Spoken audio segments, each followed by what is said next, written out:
because I know that that's a strong community, all three of those, the political, the entertainment, and the athletic communities. They're in New York, so I was wondering if you had the privilege of doing any shows or any food for any of those kind of folks.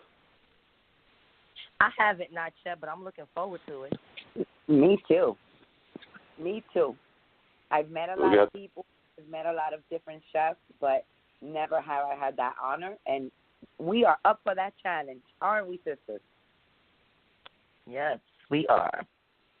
So it looks like all three are waiting to find if there's some New York Knicks or some New York Jets folks out there that are ready to have some good food. They are ready to provide the food for them, whatever the event is. So it sounds like y'all are ready to tackle the event. If they want good stuff, we're here. Yes. JG, listen now, we'll go to Barclays Center. We'll cater for you guys at Barclays Center. Make an event. We're there. Harlem Sisters will take over. So y'all are ready to take over Madison Square Garden, the Barclays Center. All of them. Everywhere. Any of the places There's that no are place available. we won't take over. Yes. We're willing to take over everywhere. So y'all are even willing to that. It sounds like y'all are even willing, if the people have the money and are willing to pay for it, it sounds like y'all are even willing to travel down as far as North Carolina, Florida, or even California if they want to fly you out there to provide you with the opportunity. Do you have any events you have in mind? There's always events going on here, so I might have to think of one, but there are always events that are happening here in the North Carolina area, and of course I've got a cousin that's down in Georgia, and they're going to have the Super Bowl, so that might be a little bit too soon. Because that's in January, but that might, well, actually that's in February, the same month as y'all's grand opening. So that might be a little bit too soon, but he's down there with the Georgia Bureau of Investigation. So I might have to see if he can't sneak you into one of them other events, because there's always things that are going on.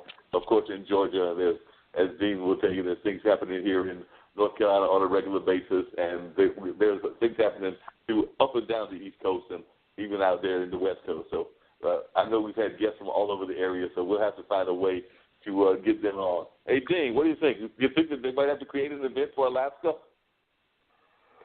You know what? They just may have to. Since Alaska has now joined our family of folks that we've got at least one person listening to that, so we might have to talk and see if they can't create an event all the way in Alaska. I don't know if they've got the kind of clothes to go to Alaska, because it is exactly not the warmest place in the world, but I think that they might be able to handle it one way or the other.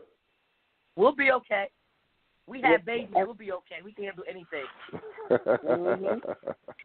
The lady said they are prepared for anything. You know, I could be wrong, but from what I'm hearing, and you can correct me if I'm wrong, Dean, because one of these is your lovely wife and everything, but it seems to me from what I'm hearing that if there is opportunity for catering anywhere in the world, and I'm even thinking beyond the world. So, like, if the astronauts need something catered when they make this trip up to Mars, it sounds like the women are like, look, we might not go with you to Mars, but we will provide the food for you. Yes. Yeah. Yep. We will. We sure will. And that's a trip. It's a vacation. We'll go to Mars. Ooh, y'all going by yourself. I'm not going with you. They don't even know if you can breathe on Mars. Over because we don't say no. You go take over and be dead over there. Look, there's no water over there. There's no fucking air over there. They just send that little raggedy robot to show y'all what the ground looks like, so it's all dust and dirt. Yo, you will not play the Martian and start growing some shit out there. All right, it's not going to happen. Better be careful. Look, seal it up, seal the packages up, send it with them, and that's what they're going to have to live off of. So if they pay you enough, go ahead, shrink it up, vacuum seal it, wish them good luck. Don't go over there. But Dean has already made it very clear that he is not letting y'all go there. No, it's not. It's not that hold up. Wait. They can go where they want to go. I'm not going. I'm going to save my old decrepit ass right here on this earth, Jack. That's where I'm staying. I understand. I'm with you. I'm going to be rushing a bit either. I think that you had the right idea. Vacuum pack it, seal it, let them go on the trip alone in terms of the astronauts, not the young ladies. And we'll be back. We're women. Women can do anything. get their money first, so when they don't come back, at least your bill is paid. Oh God. They'd be like, what happened? How'd they die? They went over there with no water and no air. What did you think was going to happen? Well, at least we'll shriveled all up. Mm-hmm. They're going to have 3 Harlem Sistas packets sitting on Mars. What is this? Well, we got to make sure it's a pretty picture of us there, though. Albert, would you go to Mars, bruh?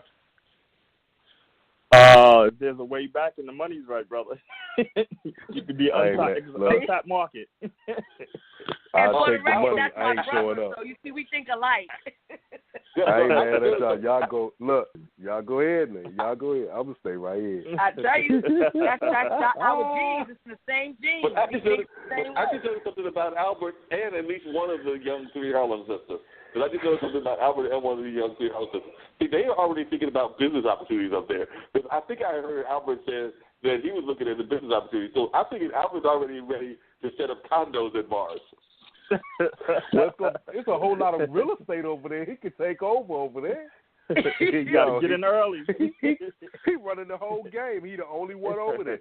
So if somebody else show up, he'd be like, look, it's $10 million for this 2x2 parcel of land. What's up with you? 2x2 parcel.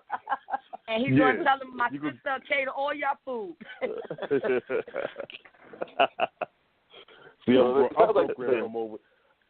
I'm brokering from over here.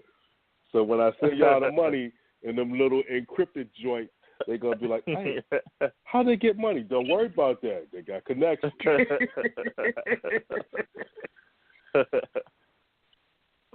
Yeah, I think y'all might have a point there, but I'm hearing that some of them are already ready to create business opportunities up there, so we might have to figure out. But, of course, the other problem that we're going to have to deal with is we don't even know what the money aspect is in Mars, because are we going to be spending American money, or are we going to find that there's already people up there?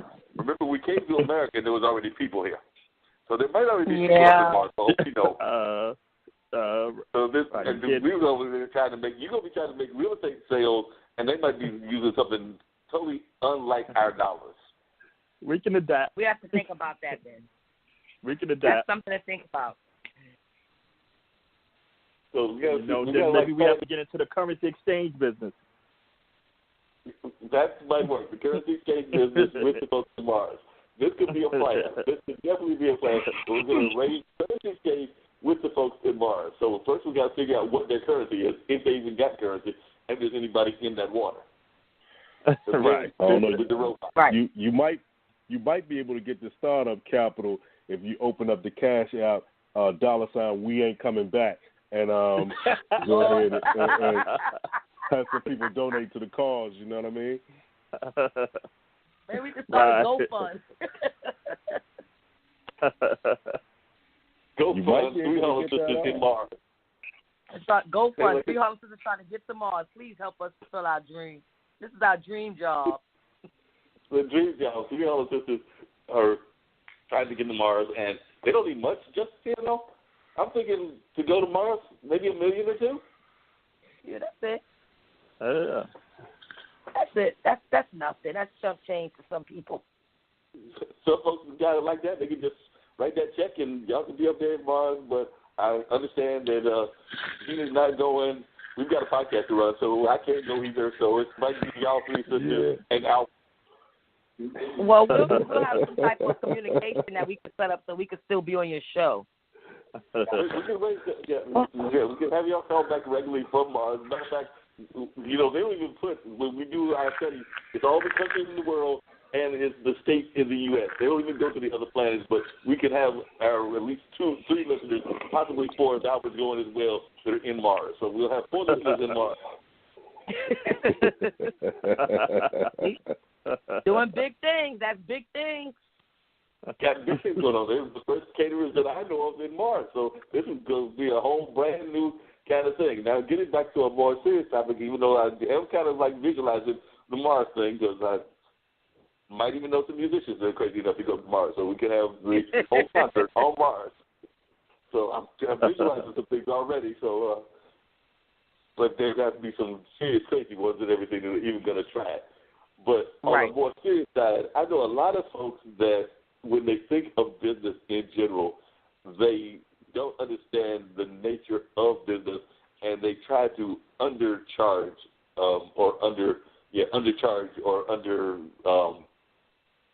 undercut you in terms of what they're willing to pay. So I was wondering, has that been an experience that y'all have had, both the caterer and the baker, and how have you dealt with that? Because I know a lot of times when people think of business, they want you to do it, and a lot of times they even want you to do it for free. Because like I said, I know y'all aren't about that because y'all are business owners. But I know this in general, whether it's like consulting that I've done or whether it's friends of mine that are in business or whether it's artists, they'll be trying to talk them into doing it for either free or cheap to next to nothing. So I was wondering if you've had these kind of experiences and how y'all get that in the bud. Because I do know that that is an issue, even with entrepreneurs, where they will have their friends that are like, yeah, I would love you to cater my event, but I'm only going to pay you $40. And we know $40 is nothing for a caterer. That's not even worth making the drive. Yeah. I have had that experience, and, I have had to tell them, the first thing is my time. That's my time. Not to mention everything that I have to buy for everything that you want. So you have to, if you go to a restaurant, this is my biggest thing I tell people. If you go to a restaurant or a catering hall, you don't tell these people can I have a discount or I'm only going to pay you this. They give you the price. You either take it or you go somewhere else.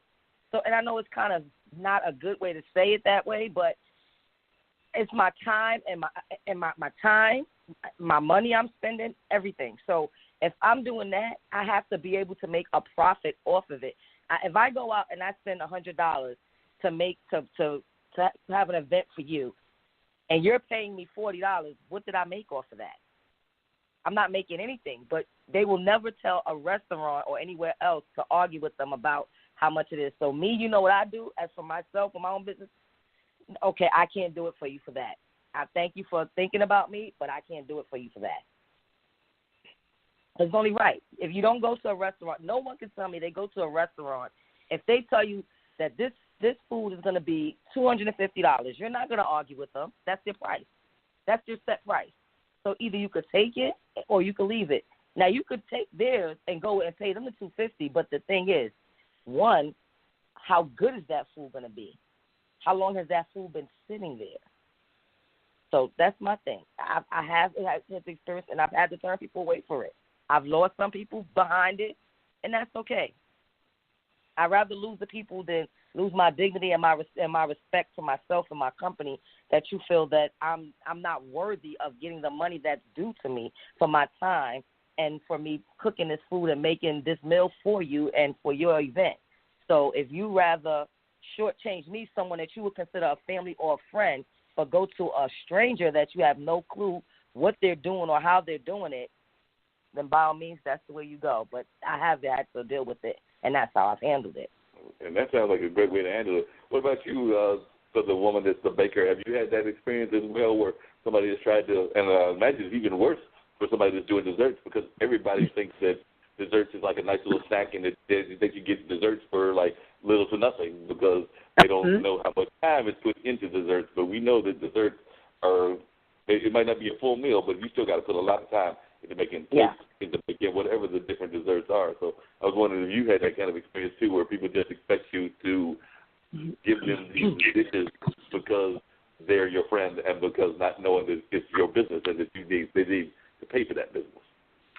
Yes, actually, I've had an experience kind of the same way. I had a family member that wanted me to bake a cake for, I think it was her daughter's baby shower or something like that, to that effect. And when I asked her, like how many people are you feeding, what's your budget, like all the questions I would ask for any other customer. So she said, well, this is what I want to spend. So when I told her that what she wanted to spend, there was no way she was going to be able to feed the amount of people she was going to feed. So fast forward, she had her shower, whatever. She got the cake. I work a lot with, when I'm designing a cake, if they want fondant, I can use fondant as well as I can use buttercream. I specialize more on fondant and gum paste decorations because that's a little bit more my forte.